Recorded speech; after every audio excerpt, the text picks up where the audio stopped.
College is expensive. Years of education with little or no income, several expenses for tuition fees, study material, and travel costs. But you can get a part of it back, and not just a small part. Unfortunately, many students are not aware of this. Don't miss out on thousands of euros or dollars that you can get back from the government. It's not difficult to file a tax declaration. Just make sure that you don't forget doing it. Before we start, I need to tell you that I don't give legal advice in tax-related matters. The purpose of this video is to create awareness so that you don't miss out on money that you're entitled to have.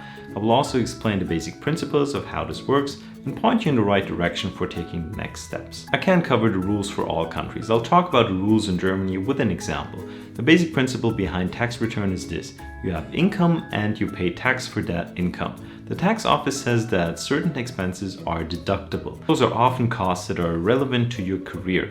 That includes some types of education. So your tuition fees, semester fees, other course fees, computers, study material, travel expenses, interest for loans, and a lot more can be deducted. These costs virtually diminish your salary.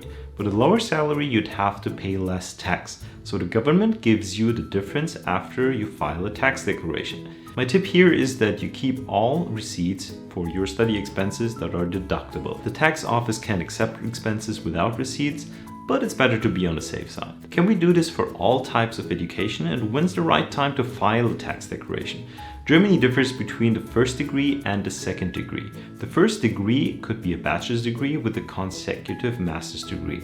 A second degree could be a second bachelor's degree or a non-consecutive master's, for example. The tax rules are different in both cases. I'll start with the first degree. You can deduct your study expenses as so-called special expenses. This is limited to 6,000 euros per year. You can only deduct the expenses for the particular year in which they were made. But this only works well if you have a significant income from a part-time student job. Every citizen has an annual tax allowance. For a single in Germany, that's roughly 10,000 euros per year. Salaries below that are basically not taxed. Only if you pay tax, you can expect a return on it. About the timing. If you had a well-paid student job and you missed filing your tax declaration, maybe you still have a chance. Currently, it's possible to file a voluntary tax declaration that dates back up to 4 years. Let's talk about the second degree, for which you can potentially get a much higher tax return. This type of education is considered more relevant for job preparation than the first degree. You can deduct your study expenses as so-called income-related expenses. One difference is that there is no limitation. Another difference is that you can accumulate your expenses over the years and do a loss carry forward. Let's do an example. We did a 2-year continuing education master's degree abroad, which counts as secondary education. It came with a tuition fee. We write down all our costs over the 2 years. In total, we have expenses of 28,000 euros that we can use as loss carry forward. Currently, it's possible to carry your losses for up to 7 years. We get our first job and our first salary. If we don't file a tax declaration, we pay roughly 9,000 euros income tax that year. This was already deducted from our monthly salary. Now we file the tax declaration. With our expenses diminishing our income, we have a virtual salary of 22,000 euros. With this salary, we would only have to pay 1,600 euros income tax. The difference between the tax we already paid and the tax that we should have paid is 7,400 euros. This is the amount we should get back. This is of course an oversimplification. The real outcome depends on many other factors too. There are also special cases in which, for example, parents can file the tax declaration. There are some pitfalls. If you already filed the tax declaration for a year and you forgot to add relevant expenses, you can lose money.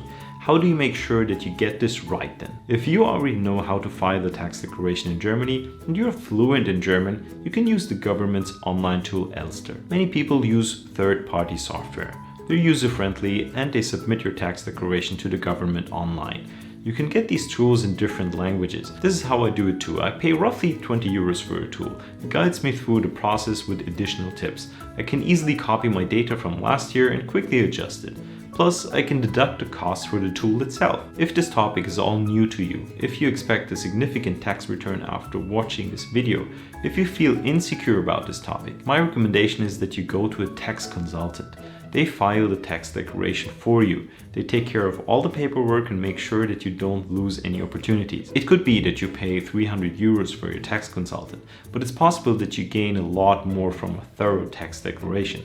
It's easy to forget something when you try to do it on your own. Again, the costs for the tax consultant are deductible too. If I'd been a foreign student in Germany and just got my first job after graduation, I'd probably go to a tax consultant for my first tax declaration. For the second one, I would reevaluate and maybe do it on my own with one of the many user-friendly tools. If you're an employee, you're single and you don't have any additional income, you normally don't have to file a tax declaration. Make sure to check the conditions for a mandatory tax declaration and the deadlines.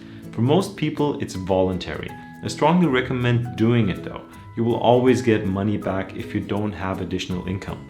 Even if it's a few hundred euros. Do it especially after your first year in your job. I got my first full-time job in September. I got most of the monthly income tax that I paid back. Why? Because I used my whole annual tax allowance for only 4 months' income. My annual salary was of course very low then. That meant I should have paid a lot less in tax than I did every month. I hope this video will help you to get some money back later. Enjoy your tax declaration. You won't.